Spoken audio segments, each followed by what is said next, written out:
ప్రపంచ యోగా దినోత్సవాన్ని పురస్కరించుకొని మేడ్చల్ జిల్లా మల్కాజ్గిరి జిల్లాలోని నాగారంలో మాజీ మున్సిపల్ చైర్మన్ కౌకుంట్ల చంద్రారెడ్డి ఆధ్వర్యంలో భారీ ఎత్తున యోగా కార్యక్రమాన్ని నిర్వహించారు. అయితే ఈ కార్యక్రమానికి భారీ ఎత్తున స్థానికులు, మహిళలు, యువకులు పెద్ద సంఖ్యలో పాల్గొని విజయవంతం గావించారు. యోగా అనేది ప్రతినిత్యం మన జీవన శైలిలో ఒక భాగమని ఈ సందర్భంగా చంద్రారెడ్డి అన్నారు. అయితే ఐక్యరాజ్య సమితి జూన్ 21న అంతర్జాతీయ యోగా దినోత్సవంగా ప్రకటించిందని, ఇది ప్రపంచ ఆరోగ్యం సామరస్యానికి ఓ సాధనగా గుర్తింపు పొందిందని ఈ సందర్భంగా ఆయన గుర్తు చేశారు. ఇక మోదీ ప్రతిపాదనతో యోగాకు అంతర్జాతీయ గుర్తింపు లభించిందని, తొలిసారిగా 2015లో అంతర్జాతీయ యోగా దినోత్సవాన్ని నిర్వహించారని, గత 10 ఏళ్లుగా ఇది కొనసాగుతుందని ఈ సందర్భంగా ఆయన గుర్తు చేశారు. ఇక యోగా కర్మను కౌశలం అంటే యోగా అనేది పనిలో నైపుణ్యం అని భగవద్గీత చెబుతుందని ఆయన చెప్పారు. ఇంద్రియాలపై స్థిరమైన నియంత్రణ ద్వారా పరమ చైతన్యాన్ని సాధించడం కఠోపనిషత్తు చెబుతోందని గుర్తు చేస్తున్నారు. ఇక యోగానికి స్పష్టమైన నిర్వచనాన్ని ఇచ్చిన మొదటి గ్రంథం కఠోపనిషత్తుని. యోగం అనేది కేవలం ఒక వ్యాయామ పద్ధతి కాదు, ఇది భారతీయ తత్వశాస్త్రాల సమన్వయం ద్వారా రూపొందిన శరీర, మనస్సు, ఆత్మ సమతుల్య సాధన అని చంద్రారెడ్డి చెప్పారు. ఇక యోగా పునాదిలో ఉన్న భావాలు ఆత్మ విశ్లేషణ, త్యాగం, నియమం, ధ్యానం ఇవన్నీ భారతీయ తత్వజ్ఞానాల నుంచే అభివృద్ధి పొందినాయని ఈ సందర్భంగా యోగా నిర్వాహకులకు, మహిళలకు ఆయన చెప్పారు. ఇక భారతీయ ప్రాచీన ఆధ్యాత్మిక సంస్కృతిలోనే పుట్టింది యోగా.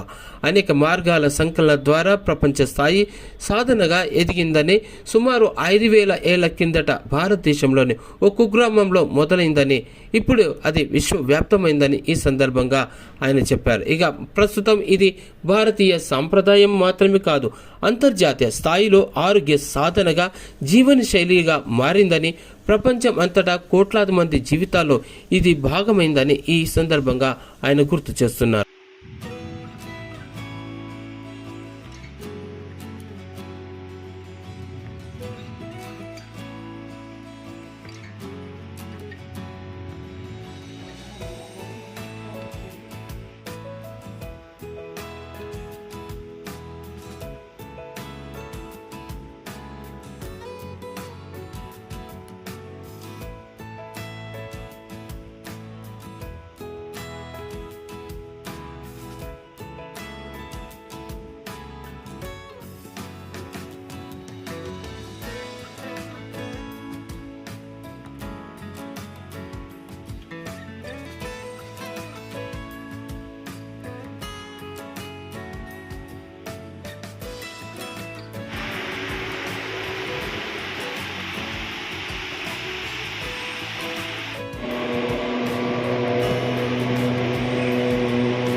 Shalom.